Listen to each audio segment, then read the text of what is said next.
Golf's longest day.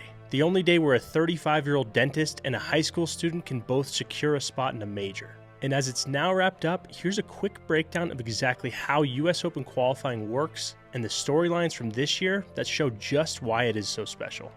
Technically, anyone in the world can qualify for the US Open, so long as you have a registered handicap of at least 0.4 or better, but that's the easiest part. Unlike most PGA Tour events where almost everyone in the field has either a tour card or a sponsor exemption, just over half of the 156 players at Oakmont will qualify automatically. That leaves 71 spots up for grabs through final qualifying. And here's how it works. There are really just two steps: local qualifying and final qualifying. Local qualifiers take place at 100 different courses around the country between April and early June. It's an 18-hole event, and the top players from each event earn a spot at a final qualifying event. This year, over 10,000 golfers entered, and only about 500 of them advanced to final qualifying. But not every qualifier is made equal, so they each award a different number of spots based on the size and strength of their field.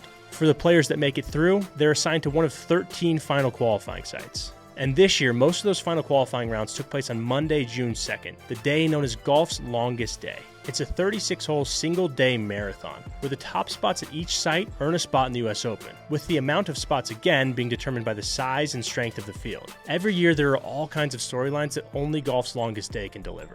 From Danny Woodhead making final qualifying but falling short, to the countless accomplished pros who have to try and battle their way in on the last day against dudes with real day jobs. You had a 17-year-old kid post a -18 in Georgia, smoking the last Ryder Cup captain in the process. A full day of Max Homa storylines, from carrying his own bag after a split with his caddy the day before, to 3-putting on his last hole, forcing him into a playoff that he would ultimately lose. Playoff of 5 golfers vying for one single spot that also happened to feature 2 guys named Cam Young and Ricky Fowler. You had a UPS driver who was in the top 20 after his first round in Maryland, only to get disqualified because he forgot to sign his scorecard before an extended lunch break with his dad. And you even had a couple of golf YouTubers this year make it into final qualifying. And of course, more than a handful of extremely accomplished pros failing to secure a spot at Oakmont. Maybe most notably, Sergio Garcia, seeing his 25-year streak of US Opens come to an end because of this miss on 18. Oh, that is just heartbreaking.